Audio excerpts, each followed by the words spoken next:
Sir बहुत स्वागत है आपका। आपसे शुरुआत करते हैं। क्या नाम है आपका? मेरा नाम राजेश सिंह राठौर है।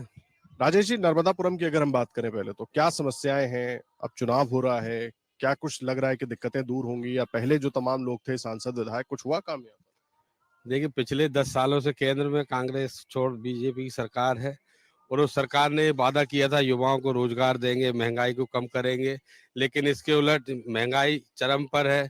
युवाओं को पिछले 10 वर्षों से केंद्र सरकार द्वारा कोई रोजगार उपलब्ध नहीं कराया जा रहा है। युवाओं में बड़ी हताशा और निराशा है। और अगर प्रदेश सरकार की आप बातें करते हैं तो प्रदेश सरकार ने भी यहाँ जनता को छला है।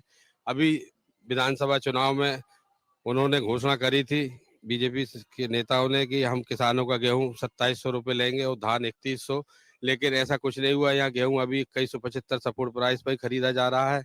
किसान लोग चिल्ला रहा है, उनकी कोई सुनवाई नहीं है। ज्यादा कोई आंदोलन वगैरह करता है तो पुलिस उन्हें डंडों से पीटती है। और जिस जगह पे अपन खड़े हैं, ये माँ नर्मदा का तट है। यहाँ पे कम से कम 5-6 नाले नर्मदा जी में प्रदूषण जल मिलता है। पिछले 20 साल से भाजपा की सरकार हर नर्मदा जयंती उत्सव पर मुख्यमंत्री आते हैं, घोषणा करके जाते हैं बड़ी बड़ी कि अगले साल जब हम आएंगे तो नर्मदा का जल पूर्ण स्वच्छ रहेगा। लेकिन आज दिनांक तक 20 सालों में इस पे कोई काम नहीं हुआ। नर्मदा जी में आज भी प्रदूषित जल मिल रहा है। लोगों की धार्मिक भावना से खिलवाड़ हो रहा है और स्वास्थ्य के साथ लिए भी हानिकारक है। पानी का जो माप होता है वो पानी शुद्ध नहीं है यहाँ पे।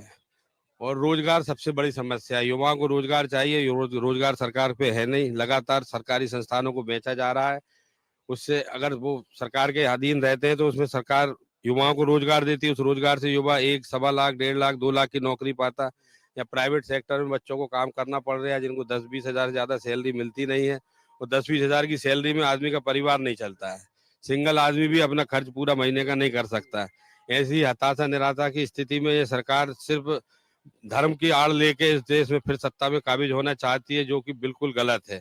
सबसे बड़ी सरकार की जिम्मेदारी होती है युवाओं को रोजगार, आम आदमी को महंगाई की मार से बचाना और अच्छा सुशासन देना। लेकिन इतनी परेशानी है तो इतने सालों से बीजेपी नेता यहाँ पर जीतते कैसे आ रहे हैं? सांसद इस बार तो 8 विधानसभा बीजेपी के पास है। अगर इतनी परेशानी है तो थोड़ा मुझे बताइए। नहीं, देखिए, जब वोट डलती है तो ऐसा माहौल लगता है यहाँ की बीजेपी चुनाव हारने वाली है, लेकिन जब परिणाम 1-1.5-2 महीने बाद आता है, वोट डलने के बाद 10 दिन में परिणाम आना चाहिए।